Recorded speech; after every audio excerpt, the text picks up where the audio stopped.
kind of talking about the Netherlands being a dark horse at a tournament, but I think now the people are catching on to that as well, and it sounds like people are going to keep an eye on the Netherlands. And absolute transformation since becoming a striker for the Dutch national team it's been brilliant. It's been so important for the team.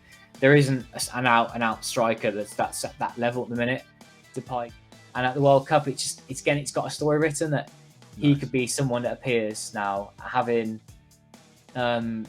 started at club level, having people just being aware of his name, aware of his past. His first name for a start is Xavi. This team have a manager taking his third stint in charge and hoping to take a team that is disappointed in the past to possibly surprise now, but with hopefully not with any sex masochism or flashing. In a group with Senegal, Ecuador, and host Qatar, they'll be looking to make an early impression. Here to talk all things Oranje with me is Dutch football expert and journalist Michael Statham from Football Oranje. Welcome to the show, Michael. How are we doing? Good, thanks. Thanks for having me. Yep, looking forward to the World Cup. Yeah, it's getting close, right? It feels a bit mad looking forward to Christmas and the World Cup at the same time. It feels a bit mad, right? Found it all quite quiet, actually, online about the World Cup at the moment, considering how close we are. Yes. Yeah. I think it's all getting lost in the kind of, in the seasons, isn't it? We're all getting so wrapped up in title races and stuff. The focus will soon switch, I think.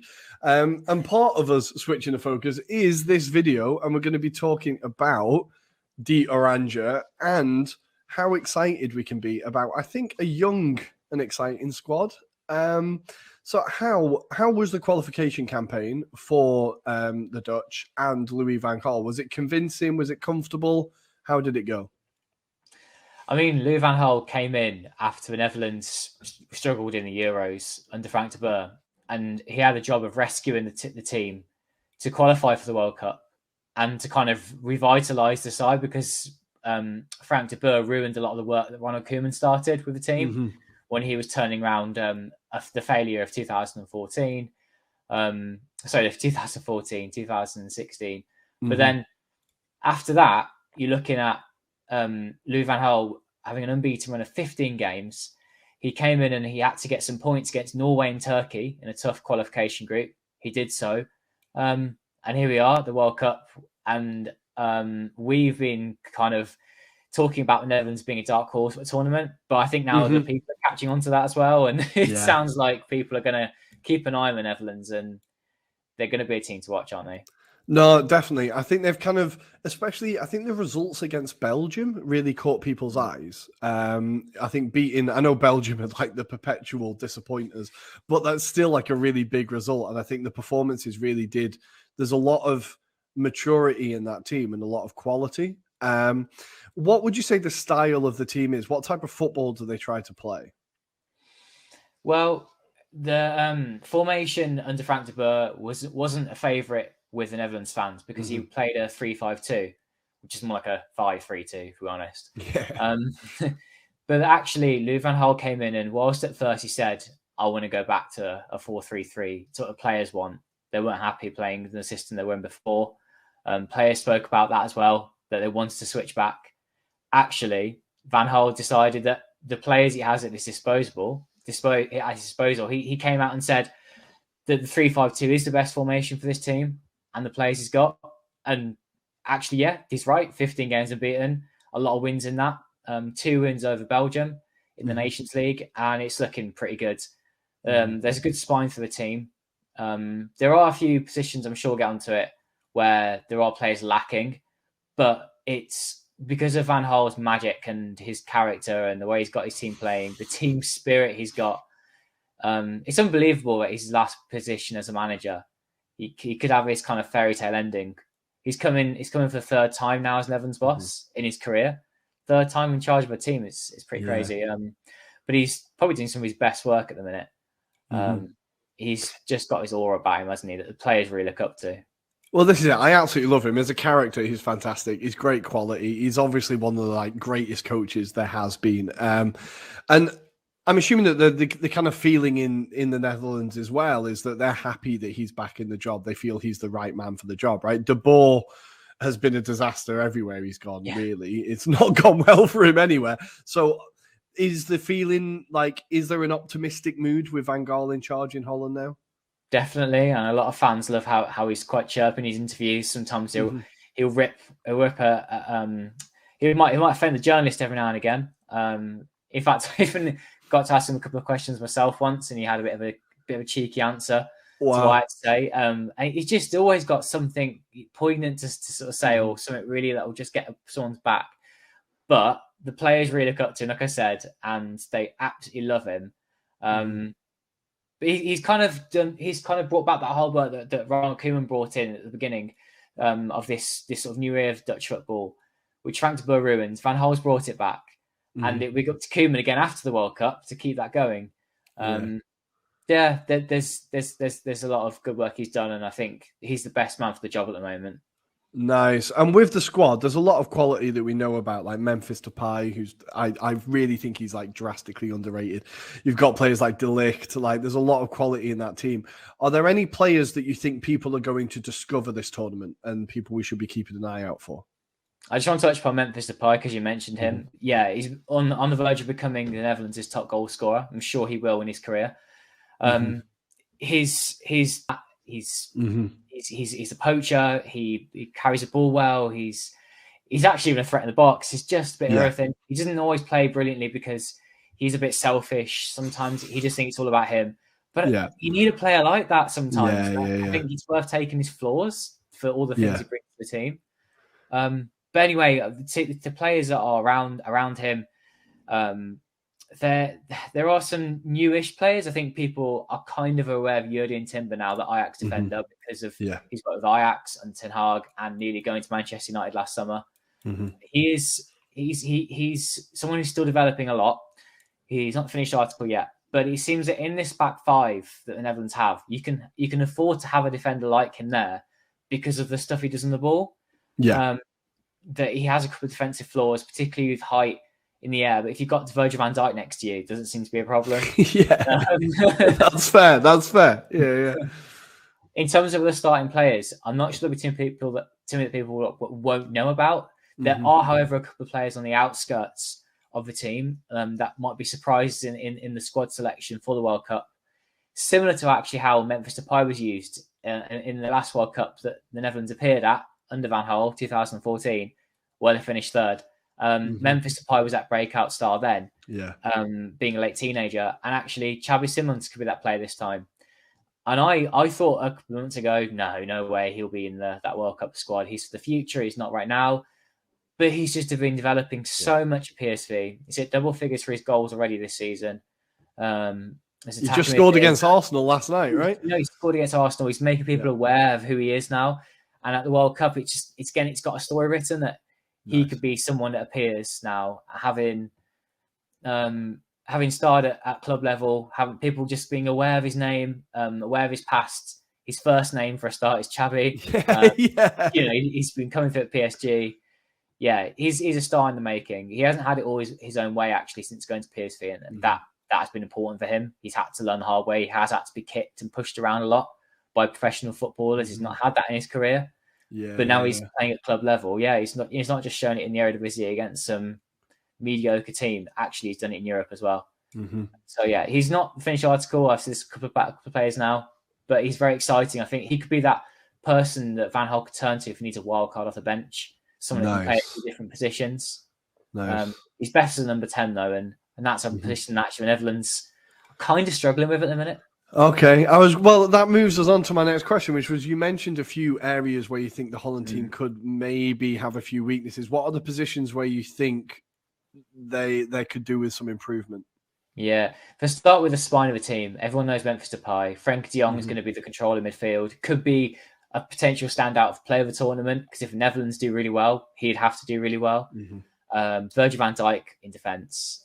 And then after that, it's kind of some positions are definitely up for grabs. Steven Bergwijn might be starting up front with Depay, former Spurs player. The number 10 could be Steven Berghuis, the Ajax midfielder. He's a pretty good player, actually. He's just he hasn't always proven it at the top level. It could be him or Cody Gakpo playing as an attacking midfielder. That's probably the first of the positions that we're not too sure about at the minute who it could be. It won't be someone who's, I guess, a top European level player. It's going to be someone from the Eredivisie, most likely. A few more players could play in that position, though, but those are the two that are standing out at the moment. Midfield, you're looking at Frenkie de Jong playing next to Turncoat Miners or Martin Delone, what I would call a very good player from Italy. Just someone who can do a lot of very good things in midfield, and depends who you're playing, what kind of player you're going to need. Someone more forward-thinking, someone more defensive. Then as a back five, it's going to be Van Dijk next to probably Jurrien Timber and Nathan Ake. Nice. And then you've got Denzel Dumfries being the right wing back, someone who stood out at the Euros, and he's just continued that. He's doing so well as well. I love him as a player. He's so angry. He's so angry all the time. Yeah. Full of energy, isn't he? Always bursting into the box. Then left wing back is again a weak position. It could be Daley Blind, who's been making mistake after mistake at club level. International level, he's kind of you don't always see the mistakes because he's so good on the ball, and he has Nathan Ake playing behind him. So playing in a back five, he can be. It's one-on-ones where he really struggles. So if someone gets past him, having Ake behind him is important. But do you sacrifice all the good work he does on the ball for some of the poor defensive work? Now he's getting a bit older in his career, and the goalkeeper position as well. I wouldn't say it's a weakness, but it's completely up for grabs. Like, I genuinely couldn't tell you who'd be the starting goalkeeper at the minute, because you got a mixture of goalkeepers. There's 3 from the Eredivisie that could do it, and a couple of others as well. I mean, the main ones in it will be Justin Bilo of Feyenoord, but probably the goalkeeper of the future.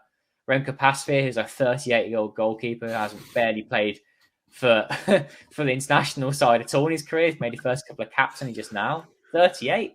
Wow. And then you got Jasper Cillessen, who was the number 1 goalkeeper before, came back to a mid-table team in the Dutch league this summer in NEC Nijmegen. Could be any of those 3, but it could be a couple of other goalkeepers as well. It could be Mark Flecken from the Bundesliga. Who knows? That's very rare. You get there's not at least one name pinned to that shirt. That's crazy. That is crazy. It was Pasveer in the lead up, but Pasveer's been off form for Ajax now. Yeah. Wow, it's exciting. Yeah. So before we get your bold predictions for the tournament, what do you think would make a successful tournament for this Dutch team? We were answering this in our own podcast. By the way, cheeky shout out, Football Oranje, Dutch football podcast in English. Yeah, we've kind of gone for the Dutch getting to at least the quarterfinal. It'll be so disappointing if they don't get to the quarterfinal. But we could see the Netherlands get to a semi-final. It's likely that in the quarterfinal they could meet Argentina if Netherlands finish top of their group and Argentina finish top of theirs, and it all plays out the way people think it might. Yeah, it might not, of course, but that could be a really tough quarterfinal because Argentina, the other team, I'm kind of going, I really wouldn't want to face them. It feels like Messi's last dance is getting lined up, right? I can feel it a little bit. Well, that, and also I think it's a conversation point. Who are the favourites? Who are the teams that are really going, right, well, it's going to be them. Let's have an absolute off day. It's going to be them. Because people are going, well, it might not be them. It might not be them. Might not be them. For one reason or another. Yeah. And that's why people are starting to think about Netherlands as dark horses. I think semi-finals would be satisfactory for how fans are feeling about it. It's the first World Cup in 8 years, but that means they're also expecting some kind of success now. It's been 8 years since anything dramatic happened for the Dutch national team. They're not the best team there, but they are a team that's got great team spirit and are 15 unbeaten, like I said. There's a few of the interviews we've done where people have said that Holland are their kind of dark horses. They expect them to get quite far. So I think people are starting to notice them in the rearview mirror, I think. But we're going to go for your bold predictions now, and I'm going to kind of pin you down. Which team do you think is going to lift the trophy? I'm going to give a really boring answer and say Brazil.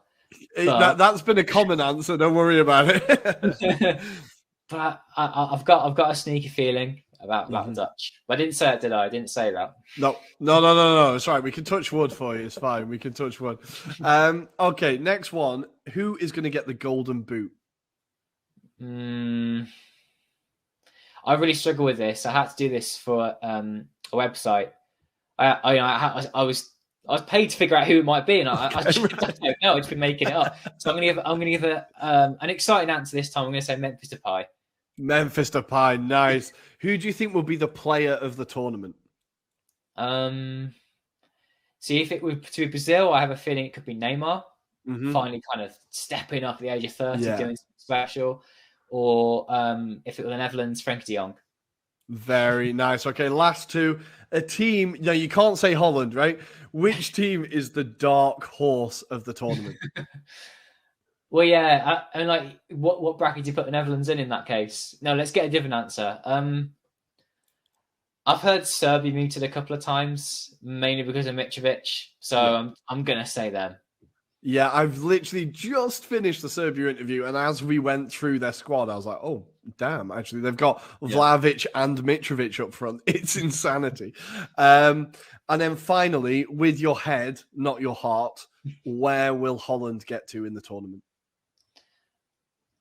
Oh, I don't want to give a two-pronged answer again. I'm going to say semi-finals. Semi-finals. Nice. Mate, I really enjoyed that. Thank you for coming on. For our viewers and listeners, where can they find you? Where can they keep up with your work? So I'm Michael Statham, and I'm an editor of Football Oranje, which is a Dutch football website in the English language. You can find me on Twitter. My Twitter handle's there, Mike. I tweet a lot about the Dutch league because I'm a little bit sad and like the Dutch league too much, but also the international team as well. So yeah, come and find us, Football Oranje. It's football, English. Then Oranje is like orange, but instead of a G, you put a J, and you'll find us. Beautiful. Thank you. So, viewers, don't forget to hit like and subscribe so you can keep up with the rest of our World Cup preview videos. We are aiming for all 32 nations. Only you will be able to see if we hit that goal. But make sure to check out the next video. And Mike, once again, thanks for joining us.